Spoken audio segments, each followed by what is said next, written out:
કોંગ્રેસની જનાક્રોશ યાત્રા પાટણના રાધનપુર પહોંચી, જ્યાં જાહેર સભામાં પાટણના ધારાસભ્ય કિરીટ પટેલે આપેલું નિવેદન ચર્ચાનો વિષય બન્યું.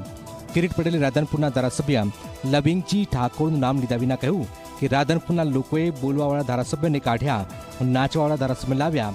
સાથે તેમણે કહ્યું કે વિધાનસભામાં સ્થાનિક પ્રશ્નો રજૂઆત કરી શકે તેવા મજબૂત ધારાસભ્યની જરૂર છે. આગામી વિધાનસભામાં રઘુભાઈ જેવા મજબૂત નેતાની પસંદગી કરવાની ટકોર કિરીટ પટેલે કરી હતી. બોલવા વાળા ધારાસભ્યને કાઢી અને નાચવા વાળા ધારાસભ્ય લાયા તમે. સાચી વાત કે ખોટી વાત? હવે તમારે ફરીથી બોલવા વાળાને રાખવાના છે કે નાચવા વાળાને રાખવાના છે? તમારા પ્રશ્નો વિધાનસભાની અંદર, સરકારની અંદર રજૂ કરી શકે એવા મજબૂત લડાયક બોલવા વાળા ધારાસભ્યની જરૂર છે કે જે તે વરઘોડામાં નાચી અને તમને રાજી કરે એવા ધારાસભ્યની જરૂર છે.